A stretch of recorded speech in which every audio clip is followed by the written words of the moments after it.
I'm Tracy Baxter with today's Record Newswatch. An ugly fall. That's what Orange County Executive Steve Neuhaus is predicting for county government and its residents amid a projected $60 million budget deficit for 2015 that will mean massive across-the-board layoffs of workers. That's due to begin August 1st with plans to cut between 50 and 100 county employees. Fine. I mean, this is a real situation at the end of this budget crisis. You're going to see, I think, an ugly fall. It's going to be a rough fall. I don't intend to go above the tax cap with the budget. The legislative leadership has instructed me not to as well.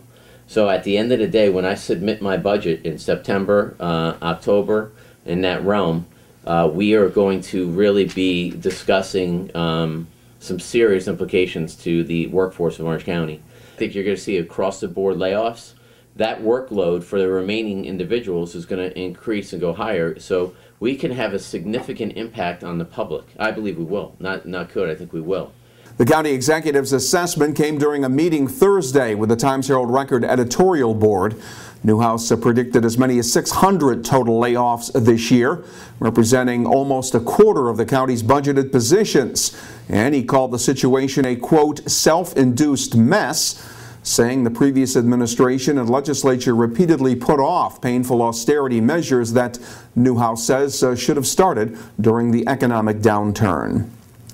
An Ulster County Grand Jury's handed up an indictment against a Port Ewan man for his role in a shooting incident in Kingston back on June 3rd. 20-year-old Devin Gray was indicted on weapons possession and reckless endangerment charges. Police say Gray fired an assault weapon during a shootout with Eric Harris near the Stuyvesant Charter apartment complex. Gray was wounded. Harris was charged with attempted murder. A grand jury has yet to review his actions. If he is convicted, Gray faces up to 15 years in prison.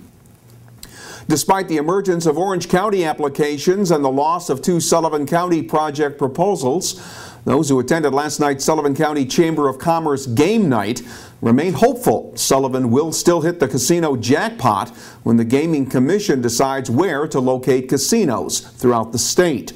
And despite all those casino license applications in Orange County, people like Randy Resnick, the owner of Bernie's Holiday Restaurant in Rock Hill, are keeping the faith. The intent of the legislation was written for us. I mean, that's really what it comes down to. I mean, we're hoping that the governor follows through with, and the signing commission followed through with the intent of the legislation, and that they don't just chase the dollars that are offered down in Orange County. We also have been more prepared than any of these other potential sites. We have been prepared for 40 years for this to happen here. So for us, it's personal. Down there, it's strictly business. We understand that we might not necessarily rank as well as they do on the scale of money generated, but we certainly need the economic development, tenfold over what they have. Earlier this week, Sullivan County casino backers received a jolt when Foxwoods withdrew their application to build a casino at the former Grossinger's Hotel property in Liberty, blaming competition from a possible Orange County casino. That has left 2 proposed casino resort projects remaining in Sullivan, both of them on the former Concord Hotel property near Monticello.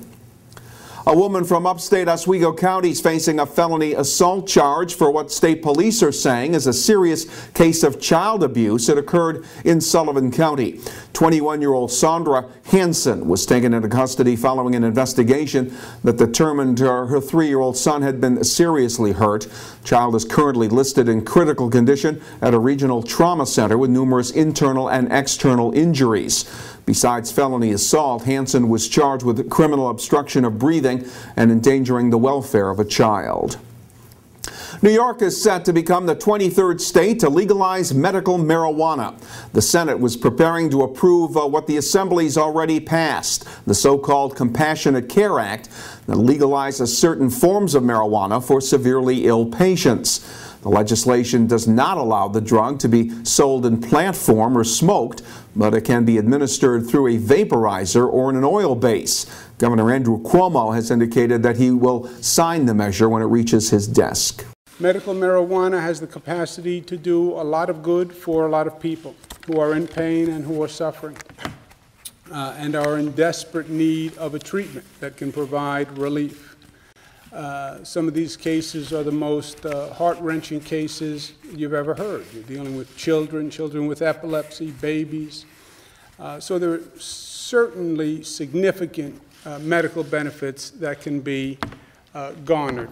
At the same time, it's a difficult issue because there are also risks that have to be averted, public health risks, public safety risks, and we believe this bill strikes the right balance. Doctors will have to undergo training to be eligible to prescribe the drug, and doctors could face a felony charge if they write fraudulent prescriptions. Patients who sell their prescribed marijuana could face a misdemeanor charge.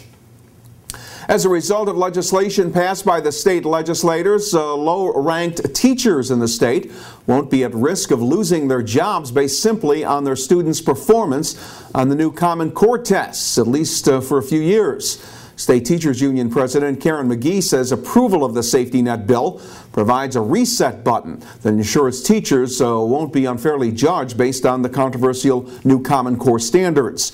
The bill aims to prevent teachers labeled ineffective or developing from facing termination or a denial of tenure based solely on student test scores. A Poughkeepsie woman is in trouble with the law after reportedly sending threatening messages to a witness to a crime. 40-year-old Paula Hernandez was charged with intimidating a witness. According to state police in the town of New Paltz Police Department, she sent the threatening messages to the witness of a crime that occurred in the town of New Paltz back in March. Hernandez was released pending a town of Lloyd court appearance on Tuesday. And if you notice a lot of armed police officers at SUNY New Paltz Saturday, they'll be there to practice their response to a call of an armed suspect. Bounton Hall, an unoccupied residence hall on campus, will be the scene of an active shooter drill tomorrow.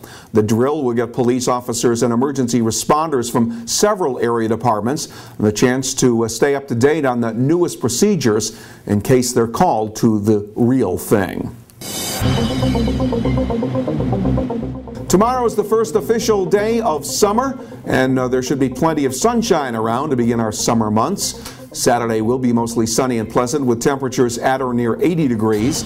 Sunday will be partly to mostly sunny, maybe a few clouds around with the highs in the low 80s, so get out and enjoy the great weekend. And remember, breaking news is always just a click away right here at Record Online. For Record Newswatch, I'm Tracy Baxter.